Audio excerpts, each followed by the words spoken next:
Indice, la chronique géopolitique.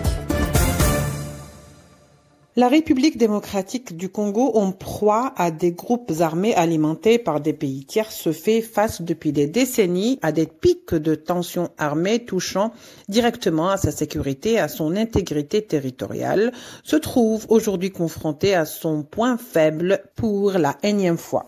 Goma, située au Nord Kivu, où la capitale du Nord Kivu est devenue le talon d'Achille de la République démocratique du Congo. Les combats qui ont éclaté entre le M23 et les forces armées congolaises ont fait des centaines de morts, voire 7000 morts depuis janvier, un bilan qui pourrait croître à en croire les chiffres officiels.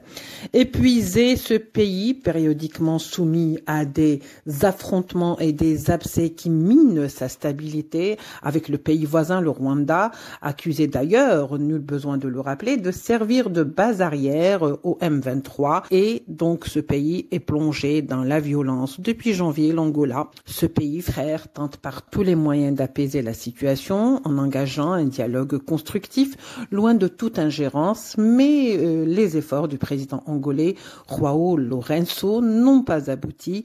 L'Union africaine, dans une ultime tentative de sortie de crise, a donc nommé tout récemment le président togolais Faure Gnassingbé comme médiateur dans la crise. Faure Gnassingbé, cet homme de 57 ans, rompu à l'exercice politique et diplomatique, de plus conforté par son confrère et son père, le président angolais, se verra donc désormais investi d'une mission bien difficile pour aplanir les divergences et faire taire et les armes et les égos des deux parties. Y arrivera-t-il? C'est toute la question qui se pose lorsqu'on sait que ceux qui font bouger les dés en République démocratique du Congo, à Goma en particulier, tentent d'attiser le feu entre les deux pays, sont peut-être tout sauf africains.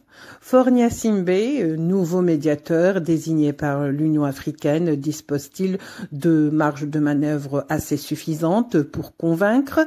Saura-t-il décrocher un cessez-le-feu durable et permanent? Saura-t-il être l'homme du consensus, lui qui a justement été choisi pour être l'homme du consensus ou l'homme consensuel de la vie de ses pairs africains? D'ailleurs, le choix du Togo n'est pas anodin, car en plus d'être pour le président un homme chevronné en politique, connaissant les contours de la politique de la région, le choix du Togo a été motivé par la neutralité du personnage et celle de son pays, le Togo.